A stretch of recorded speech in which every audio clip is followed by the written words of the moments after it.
Before you buy Baldur's Gate, maybe you should consider this. Okay, who am I kidding? You have already bought the game. It is what it is. Hey, and we're back with another episode of Before You Buy, that show where we give you some straight-up gameplay and our first impressions of the latest games releasing. As usual, it's me, Jake, and today we're talking about Baldur's Gate 3. Big. This is the full release of a game that has been in early access since the fall of 2020, believe it or not. So, quite some time. But that version of the game was limited, and only a small portion of it, where this is a full-fledged, massive, finalized release. And Baldur's Gate 3 is a big deal because it's a new, full-fledged Dungeons & Dragons based game. The original Baldur's Gate, now a classic, was developed and released by BioWare in 1998. But now, in 2023, we have Larian Studios at the helm. And they're the developers behind the heavyweight Divinity games. Most recently, And they're doing an absolutely amazing job, and everyone knows it. AAA industry going absolutely bonkers because of the quality. successful and great RPG, Divinity Original Sin 2. You've probably heard about it. So now they've been recruited by Wizards of the Coast to go all in on a new Baldur's Gate game, and the result seems to be magic. So this is out on PC, and it'll be out on PS5 in September and Xbox eventually, and we've been playing a review copy. What the strange part about this is, Wizards of the Coast is a horrible company. For the last few days, but just know that this came in kind of hot. We didn't get it very early. No reviewer did. And this is a massive game, so we want to preface that this is strictly a review in progress, you know? Strong first impressions only. Myself and co-writer on this, Eric, have been getting as many hours as we could in it, and we combined our powers because, personally, I'm not a big Dungeons & Dragons guy, and he is, so that way you can get a bit of both perspectives. Now, since we often just do first impressions and before you buys, we thought it was important to at least give you the early heads up here. We've seen past the early access stuff, but we haven't seen the end of the game. So just know that. But that being said, all signs are... With how long this game is, the tutorial is pretty much enough, probably, to make an accurate estimate how good or bad the game is going to be. In this case, by the way, it's really good. Pointing to this being pretty damn great. Couple of little things here and there, but it's a pretty sprawling RPG for quest and character lovers.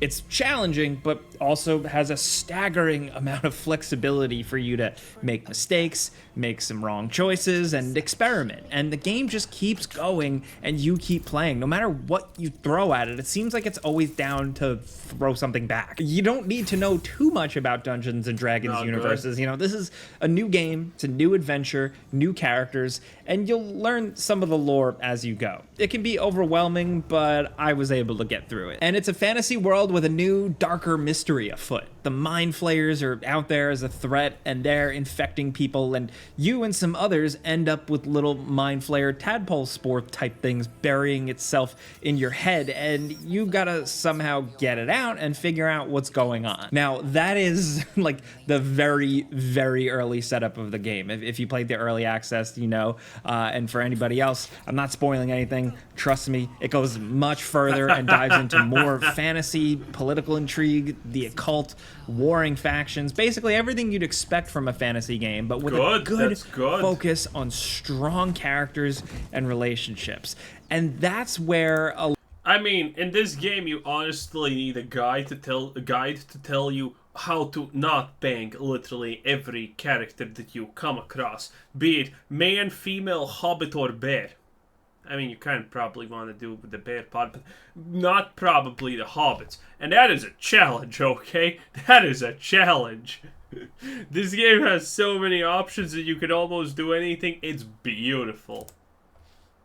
A lot of the work and the writing and the branching storylines show, and it seems really impressive. Even just with like a playthrough and loading some different saves and messing around, there's a lot going on. So when you start, you choose from one of 7 origin characters. These are all characters connected to the story with their own backstories, motivations, race, and of course, class type.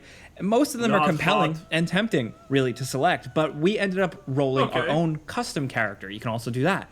You create them, you change their face, you give them a backstory and a class, and they still have agency in the story, just like anyone else. But good luck focusing on the main quest out there, man. There are a lot of distractions pretty much right out of the gate. And all of it is tempting because Kill it all it. seems thought out and interesting. Little quests will keep you intrigued, little stories might hook you. The loot may not really always be super exciting at the end of side quests, but XP and a good adventure just manages to still make it worth it. To Eric, By the way, loot in these games is, well, when you find something, it has that old World of Warcraft classic feel to it. It's like, oh, wow, this is +1. Oh, that's pretty actually good. Wow, big deal, big deal.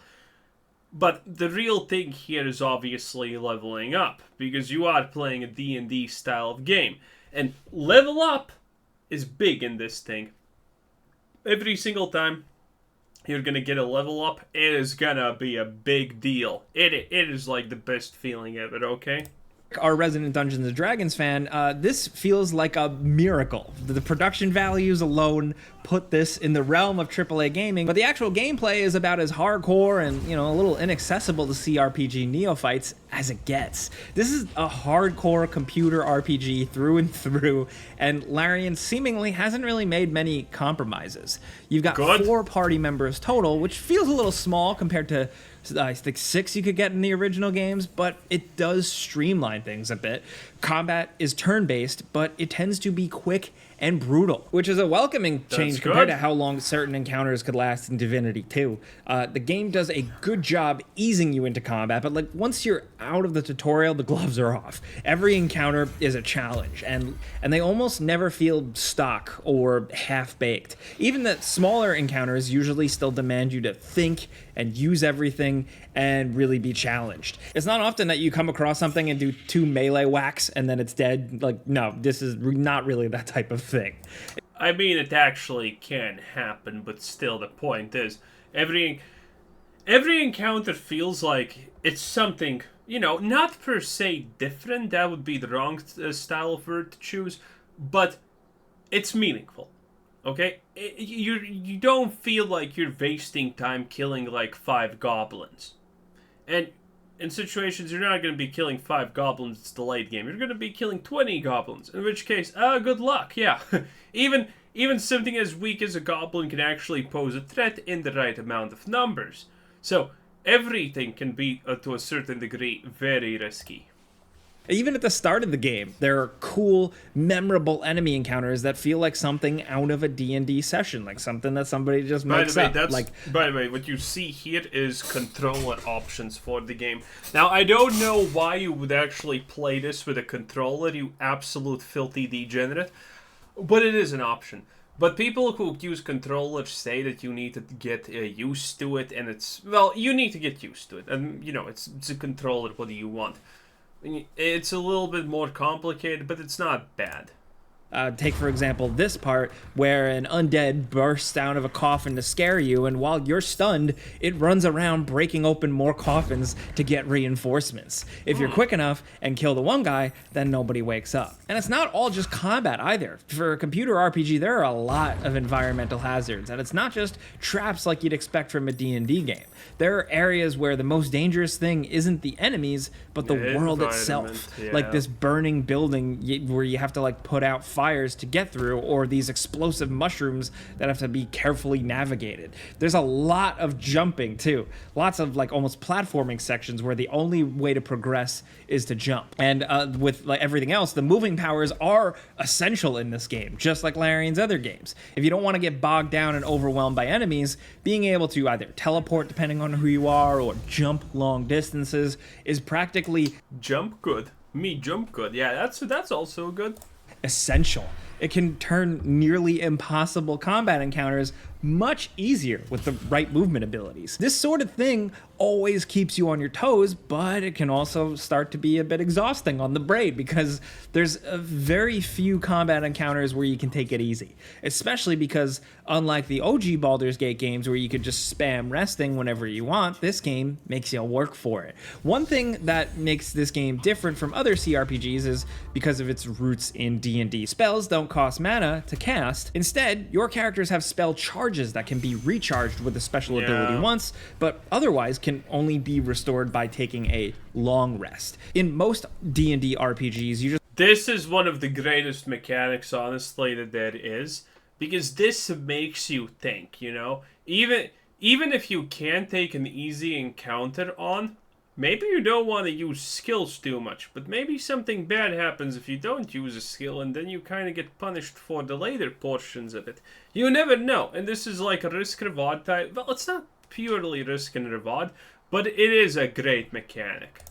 Just slam that rest button after every encounter, but this game forces you to think about it a little more because now you can't just take a nap every 5 seconds. Look at that. You actually have to spend resources now, and it's not even a small amount.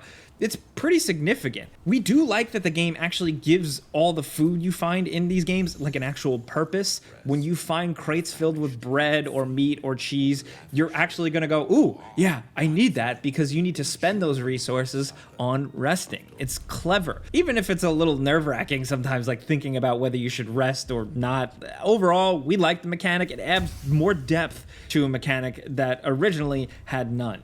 But of course, it all comes down to your build. The RPG stuff, but also how it affects your dice score, and ultimately you're down to the roll of the dice for everything. It's great that it's at the forefront of the game. It keeps that D&D vibe true to its core, but it doesn't feel hokey, like it's pretending to be a tabletop game or something like that. It just is how it is. And speaking of dice rolls, the role-playing stuff, like we keep saying, is where the game really succeeds. To both of us, this is one of the most impressive things about the game. The depth and width of the role-playing opportunities here is seemingly pretty incredible so far. It seems like every other event or conversation you get into, you get some special response related directly to your character. Now, Eric played as a half-orc paladin with a guildsman backstory, so in any given situation, there are like replies related to being a Baldurian citizen, paladin, a healer. You can communicate with animals, use your oath-sworn subclass to mediate conflict, and even, as per the lore of D&D, face judgment if you break an oath. The game takes this stuff seriously. If you're a paladin who promises to protect people, then sell them out, then you lose your paladin powers and get chewed out for it. Then I played as a high elf rogue with a performance background and being raised on the streets, so I could take advantage of a bit of stealth and sneak attacks and combat, which is fairly an innate bonus to discounts for hookers, pretty good. To the streets you belong. Useful, but also I could talk my way out of a lot of stuff, and especially when it came down to me like having to pretend to be someone else. By the way, if you're wondering about the talk your way out of a lot of stuff, this is not Fallout type of talk your way out of stuff by just, you know, literally saving and loading until you get the speech check done. Or kind of put on a show as a distraction. The amount of opportunities the game presents you to really embrace what your character is probably the biggest achievement, like we keep saying. You can also embrace the darkness and take advantage of illithid powers that we won't spoil. But if you look into it, a lot of that stuff has been talked about pre-release. Being able to go hog wild and do whatever you want, and even in certain instances, go a bit mean and embrace the dark side seems really tempting every time it crops up. We haven't seen that stuff to the end, though, to tell how mean... I'll explain this. So, you can do good things, and those good things are gonna reward you slightly less in a lot of situations, right? But at one point, you're gonna get a big reward for being good. The evil things, though, are gonna reward you better in a lot of situations. But at one point, karma is gonna catch up to you. That's what's gonna happen. And all of these choices have some kind of consequences. There is no one, oh, this is just the meta choice. Well, admittedly, after a couple of years, there's probably going to be a meta choice guide. But at this moment, you and the average player don't have to worry about it at all. Every choice will have some kind of impact. Being evil will fuck you over at some point, 100% guaranteed. Meaningful it truly is, so we can't go too much further into it, but it seems good. The world of Baldur's Gate 3 isn't like the biggest, craziest thing. It's not Assassin's Creed Odyssey, but it is very dense, and it's easy to spend a lot of time in a relatively small huge area just because of how much stuff is going on and how much you have to do just to get around. It's so dense that sometimes seemingly plot essential stuff can get easily passed over. There were some areas we had been through multiple times before you even noticed some important NPC. Like a lot of the game, The game, though, is on rails to a certain degree because it is easy to like get lost in the sauce in a lot of situations. But you are guided more or less on a line that you kind of need to follow, and it does a good enough job because otherwise you can miss everything. But the point of this game is the fact that you're gonna miss stuff, and that's the replayability. Yes. Some kind of because NPCs switch locations, you know, you're gonna do this, and that NPC, after you help him, that NPC may not be there anymore, and he's in a new location doing other stuff and, you know, progressing his own story, and you may accidentally maybe even impact his story or something like that. These choices are just littered throughout the game, and that's why, yeah, you're gonna miss stuff. It's like a guaranteed. Unless you want a $300 experience, you're gonna miss out a lot of stuff. And, well, still, then you can play it a little bit more good, a little bit more dark, and then everything changes yet again. amount of things gets overwhelming at times. It's at points an exhausting game to play, but it's also easy to just get deeply immersed in. Even when you're stuck or you don't want to progress, just go to your camp to rest and start chatting up your party members. This is where things can get pretty fun and seemingly a little spicy. It's really just one of those like just one more minute kind of games where it really forces you to keep your mind active and engaged at all times. So you do one thing and you just have to see what happens next. Now, if there's a downside to how deep and open the game is, it's that it can be easy to forget to quick save and lose a lot of progress. This happened to me quite a bit. The game only autosaves selectively. It doesn't autosave. That's actually annoying, by the way. That is a slight inconvenience, but it is annoying every time you change maps or talk to people. So if you neglect to make a save and then bumble into a very tough enemy encounter that wipes you out, and it's going to happen a lot, that can lead to a lot of time wasted. So get that old muscle memory back, do those quick saves, don't be like us. And another issue is because of how open-ended the game's story is, it can sometimes feel directionless, at least at first, because you're running around doing all kinds of cool, interesting, random things, and it's sometimes unclear when and how you should resolve certain situations. It's also a little hard to keep track of things sometimes. The game gives you so many options that sometimes when an option doesn't present itself when you think it should, it can lead to confusion. The whole situation at the Emerald Grove near the start is a perfect example. This is a relatively early quest where there's a problem between these refugees and the druids, and part of the reason things have gotten so bad is because the druid leader has disappeared. You might think that finding the druid leader would resolve things. It's the obvious thing to do, right? But it can be a very, very long time before you actually find the guy. So you can spend a good chunk of the early game with this story unfinished, way past the point where it feels like it's over. If you've played a lot of CRPGs, you know what we're talking about, where you hit a point where you're kind of doing something wrong because you think you should be doing something, but the game actually doesn't want you to do that. It's not a huge problem. It's way worse in Divinity 2, which had a lot more dead ends you could hit on quests, but it's still a thing that we've both ran into. For some people, that's great. They love having to figure things out, but it may be frustrating for casual players used to more direct experiences. For me personally, this is what originally made me kind of bounce off of the Divinity games, but with this one, I really stuck with it and found it to be worth it. If you're new to these games, you just gotta train your brain a little bit, and you'll have fun. Now, what helps is that all of this, like Larian's other recents, you could play cooperatively with some other people. which is absolutely crazy impressive, and they need to be commended for that. Now, I know we weren't able to take advantage of this in our playthrough, so maybe consult another reviewer or two, but just the fact alone that you can do that is incredibly enticing. And if you're inclined, you can play with a controller, and the controls are fine, doable as of right now. As good as it can be, I guess, but we just don't prefer playing these types of games on a controller. Still, the developers have said they will tweak gamepad controls up until the console launch. Either way, you have a lot of options. Controls, accessibility, and a good amount of graphics options. Now, it's not perfect. Of course, it is a CRPG. There is some awkwardness with certain animations, like graphics are not gonna be always amazing, but considering how unique, how much everything there is in this game graphics-wise, it still definitely is good enough. Like, if graphics are your, the biggest thing in your want list, maybe it suffers slightly, but honestly, it shouldn't be a big deal. Climbing a ladder or moving an object or climbing a ledge sometimes, and there can be some weird cuts or some unloaded assets that flash on screen for a section between screen transitions, but it's mostly solid. Eric didn't have any significant performance issues, but on my end, I had one crash and I had a couple of stutters, especially once you start getting into some of the bigger, dense town areas, but I was able to fix most of my issues with settings and a reset, fiddling around, PC stuff. Not the worst, and everybody's machine is different, so maybe consult some other nerds, but at least from our experience, it does not seem like a disaster PC launch like we've seen so many times. It seems fine. And no one has even really complained about, the graphics being bad or whatever.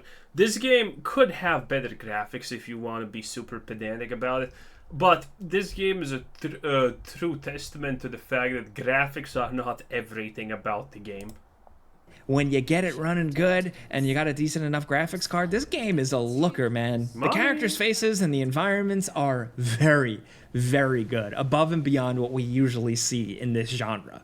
Ultimately, again, review in progress, but so far, it's one of the stronger games to release this year already. And that's even though we feel like we've only scratched the surface. The developers have said 75 to 100 hours, but we easily see ourselves rolling other characters and spending way more time. And who even knows how... Actually, it should be like 150 hours. How they're going to add to this game in the future. As of right now, it's a result of just good game making on the developer side and good community feedback. The early access period brought player feedback online that you can find for things big and small, from character personality tweaks to quality of life stuff and inventory management, and the end result here, this final release, it's solid. Now with Eric, a Dungeons & Dragons fan, it's the modern Baldur D&D game you've been waiting for. And for me, as a non-D&D fan, it's another type of, yep, Larian has done it again type situation. A game that asks a lot of you,